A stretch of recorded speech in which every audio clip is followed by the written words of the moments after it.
Hi, I'm Lana Six, and I'm back. I've been upgraded. Mwahaha. Well, I wouldn't say upgraded per se. Like, not in a literal sense, like, body parts removed and replaced with things that are stronger, faster, better. Totally not a Daft Punk reference. Anyway, um, I spent the last month moving around my studio and making just some changes around because I've had several challenges with recording and editing and things of that. So, upgrades. Yay. The one fun thing um, that's been happening. Why am I telling you this? Let me just go right into it. So, 10 things I hate about Dragoncon. 10 things I love about Dragoncon. 10 things I will miss about Dragoncon. Alright, let's get started. I'm going to go with the negative. Negativo. 10 things I hate. Let's see. Nothing. Nothing. Nothing. Still nothing. Nothing, nothing, nothing, nothing, nothing. Oh yeah, long panel lines. That's probably the only thing. It doesn't matter because I don't have to deal with panels this year. Yeah. But I can do virtual. Yay. Technology. Get the Zoom my Dragoncon. It's going to be great. Well, not Zoom, but yeah. The one interesting thing about having an online comic convention is the fact that I'm not running around sweating in costume trying to figure out if I'm going to make it to whatever random party because I don't do panels. Okay, I've done a couple panels, but typically if the line is like more than like 10 people, I just kind of walk away. Yeah, I know. But that's why there's DragonCon TV. Not a shameless plug because I don't get any money off of this or at all. But anyway, so the cool thing about the panels is that I can actually sit down and figure out if there's actually panels that I'm interested in or panels that I've never heard of because I was too busy running around the different the four hotels because I don't go to the West End, drinking, partying, and costuming, and this past year volunteering. But I kind of don't count volunteering as a part of my DragonCon experience because it's still new to me. But like after shift, drinking, partying, running around in costume, it's great. So I'm one of the party con goers. The drunken person that's running around taking selfies with people and being like, hey, you look great. Oh, I love that costume. Dude, how much time did you spend on that thing? Yeah, I am that person. But you know what? It costs $0 to make somebody smile, and I'm all for that shit. Like, seriously. So, the cool thing about seeing the online costumes is that I can literally go through and click and just heart and heart and heart and heart and heart and heart. Just heart everything on Facebook. I mean, because let's be honest, we all love heart reacts. Like, it's like, oh, you want to make it rain with love? All right, there you go. Heart reacts, heart reacts. Oh, God, I need to get off of social media. So, the one thing I will miss, and it's kind of a thing for me, are the photo ops. Photo ops are a big part of my experience. So far we have drunken costume running around telling people that they're awesome, and the photo ops. So we're at four. No, three. No, four. I'm sorry. I missed one. So some of the notable events that I will tell you about. If you're not familiar with DragonCon, I try to give the disclaimer about being familiar with DragonCon because quite frankly, a lot of people still haven't gone, they still haven't experienced it. They don't have any idea of what a comic convention is from the inside. So, imagine an entire hotel lobby full of people that are trying to not get stepped on because their costumes are entirely too big, and multiply that by 10. Yeah. It's great, though. See, I never had the luxury of building a giant costume until now, so that's actually on my list for next year. I figure I have a whole year to procrastinate. It's gonna be great. I can't wait to procrastinate. I think I'm like the only person that's excited about procrastination. So, but like my dream cosplay has like giant wings. Like I want a freaking 20-foot span of wings. Why? Because I'd be a total fucking badass and I can be seen from down the street. I'm already tall. May as well add a 20 wing wingspan in the process. So, one of the things that I actually was going to do until the plague is I actually joined up with a group who their whole dedication is wings, and I was going to do a carnival costume. Yes, me in a very revealing outfit walking the streets of Atlanta because it's fucking Dragoncon. And I don't think too many people really appreciate the energy and the vibes that you get from being around like-minded people. So you have your normal conventions, where conventions about a product, conventions about just different like networking type crap. I mean, I guess technically it's all networking, but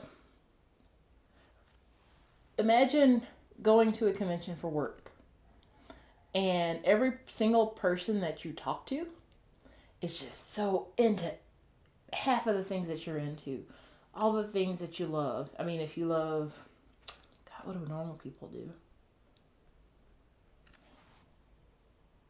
Watching TV. If you're into watching TV and you find a TV show that you absolutely love, and you find literally half of the people at the convention who love that same TV show. How cool would that be?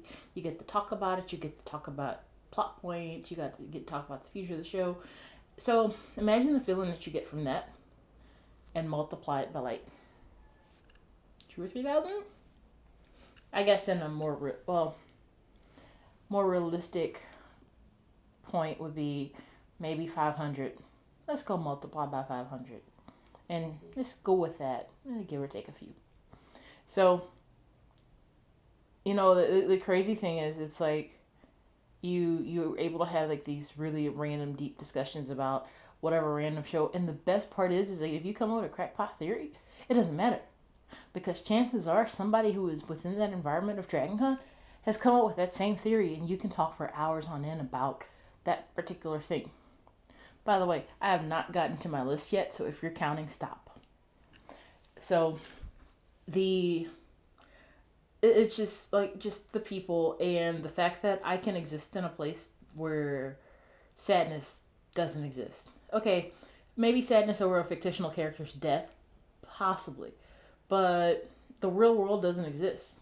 You don't have all the bad shit that's going on day to day because you're at a comic convention and you're happy, and that feeling is repeated through, what was the number last year? 85,000 people. So I imagine like next year it's going to be like 100,000 people, like easy. Because let's be honest, we're all going to want to get out of the house. Yeah. So, but enough about that. Let's get into the list. I know you've been excited. I guess this is what the 10 things that I personally love about Dragoncon. Number 10. Mr. Careless Whisper. So, there's a guy, and this has been going on for the past, the last few Dragoncons that I've been to, which quite frankly is not that many, but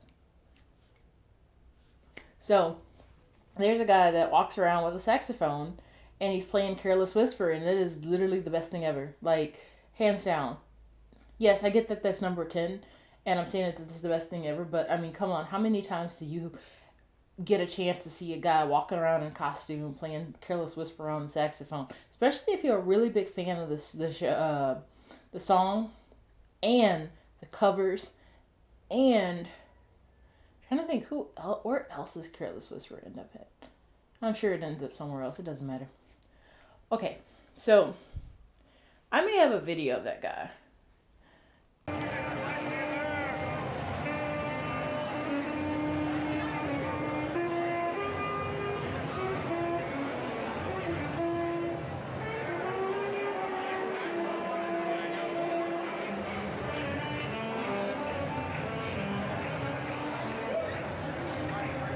The most obscure cosplayers, or or the most very creative cosplayers ever. So, and I'll show a picture of this. So there's a costume that I saw. I think this was my first year. Yes, this was my first year at Dragoncon. And if you're familiar with the show Firefly, then you know about Jamie's head. So, well, Jane, whatever you want to call him. Anyway, it's literally a cosplayer that created a freaking hat. And that was the entire costume. By the way, I'm at no point saying that I am a Firefly expert. I like the show, but they canceled it. So I felt like I shouldn't have invested too much time into it. So one of the other cosplayers who I remember very distinctly was a guy that created his own his own costume, like 100% original character. He maybe had it out of a story that he wrote or whoever. I actually follow the guy on social media. He is fantastic. Like, very, very fantastic. And I'll also show you a picture of him.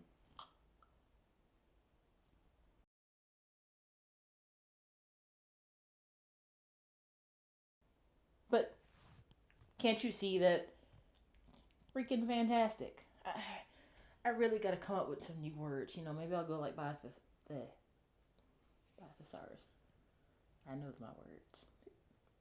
So, number 8. I'm on 8. Yes, I'm on 8. Random interactions that you have with people who are in costume. Yes, I'm talking about you Deadpool cosplayers. All of you. All million of you. The fact that there are so many different variants, like a Deadpool Bob Ross, or a Pikachu Deadpool, or a Sailor Deadpool, or a Harley Quinn Deadpool. I've seen a George R.R. Martin Deadpool. All of you, you are fantastic. Keep that shit up. I mean, because there is no Deadpool parade going through the Hilton if there's no Deadpool cosplayers. And I've also seen like people who were dressed as Gandalf. Totally got into character. People that were dressed up as, well, you get the idea. Pretty much any fandom you can think of, whether it be Star Wars, Star Trek, freaking Pokemon, Ninja Turtles, whatever. Especially the doctors. All the doctors. Yes, even you guys. You're awesome. I'm biased for Doctor Who. Just so we're clear. So, God, what am I on number 8? Number 7. The fact that there is zero judgment whatsoever. There is no gatekeeping. There is no, oh, you made your costume versus you bought your costume. quite frankly, it doesn't matter. Because guess what? You're still throwing money and time down the drain. And if you're doing it because you enjoy it, keep that shit up. Oh, I'm probably not going to get monetized. Keep that stuff up. Stuff. I said stuff. You have no proof. I guess you do if you hit rewind. So, the fact that I can go into any of the hotels, hell, even walk in the streets with a unicorn onesie on that lights up, and I'm not going to get a second look. Now, I might get a, oh my God, can I get a hug from you, from somebody that absolutely loves unicorns? You know what? I'm going to give them a hug because one, they asked. And two, it is the utmost joy of making somebody ridiculously happy, especially when they're sad most of the other time. And I'm not saying I'm a saint. I'm not saying that I am a person that radiates happiness, that, I basically force people to happiness, but I do appreciate the putting a smile on somebody's face, knowing that I put a smile on their face, and they're absolutely ecstatic about every single thing that they are doing that day, including giving you a hug. Now, how cool is that? It's like, what? Hug me? Random stranger. Yeah, post-COVID, I probably won't do that. Oh, I'm sorry. I said the C word. My bad. Number 6. Number 6 is kind of a interesting one. Because I know I've said it 50 times tonight. But the idea of people who spend their time organizing every single event that is not convention official. All the photo shoots, all of the random events. There was even a conga line last year. There was a T-Rex party. There was all sorts of random stuff going on, even though technically it wasn't random, it was planned. But if you're trying to plan the same thing over and over and over and over and over and over and over again with literally hundreds and hundreds of people, it's exhausting. So, keep that stuff up. Yeah. I really gotta work on me not saying expletives in my videos, but I'm not making money off of this yet, so it's okay. Number 5. We are in the top 5. Are you excited yet? Let me get a hell yeah. Okay, I actually can't hear you. I'm just gonna assume you said it. So, the food. I'm a chubby girl. The food. I love the fact that so many restaurants are around doing Dragoncon specials. Even though you know that their food, you know which menu item they just renamed. It's the idea of going into a bar and say, you know what? Let me get some of that health potion. I mean, it literally puts you in the happiness circle. Is it a circle? Yes, it's circle because it's never ending until somebody pricks it and pops it, and then you're no longer happy. Like 2020. So, but there's a freaking alchemy bar. Well, I guess it's not really. Oh, an alchemy bar that gets set up. I think it's. Oh God, am I remembering the correct festival convention? It doesn't matter. But it's like they have all sorts of random crazy stuff. They have pop-up bars that are in the hotels, and they sell you buckets, rum buckets. I mean, I know there's nothing creative about a rum bucket, but it's rum and mixer in a bucket. And you can walk around and put a single straw in your bucket and enjoy it. Blows my mind that that's a thing.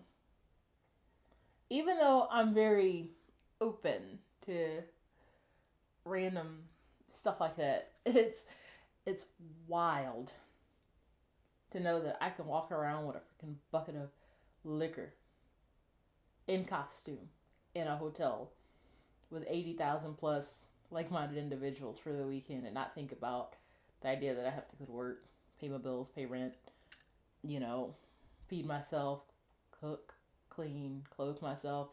All of those things I don't have to think about.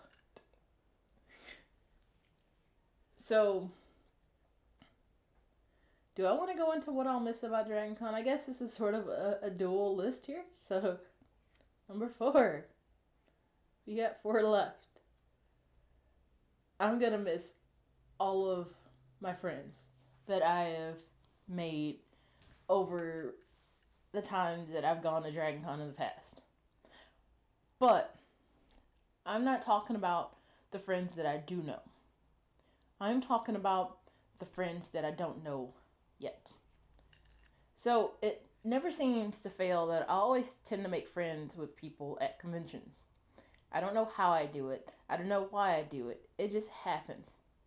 And I'm okay with that.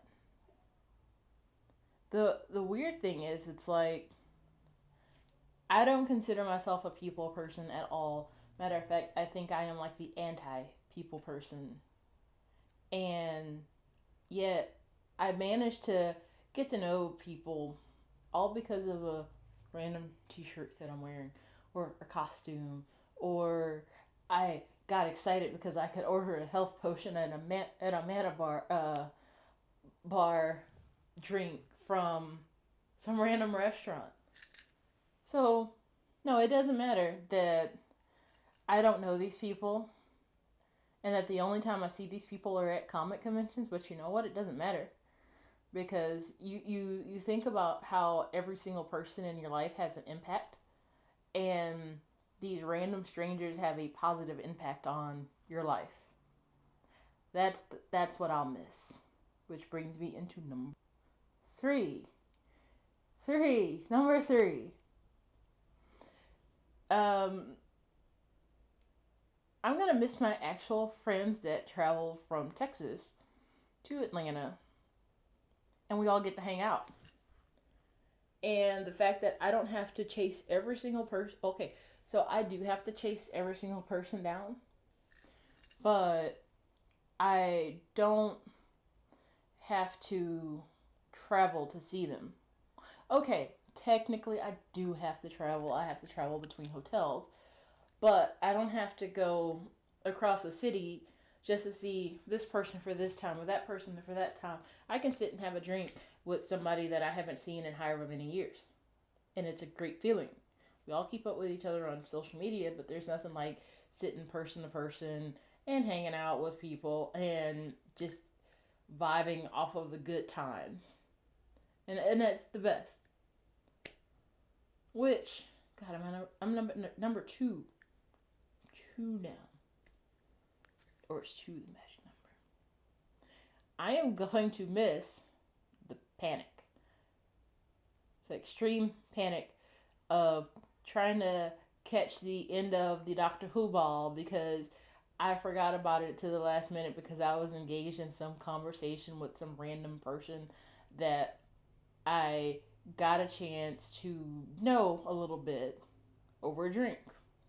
And it's great because, again, go back to the number 4 where, people that you know, but only at comic convention is, hey, here's that extra person that you're adding. But no, the panic.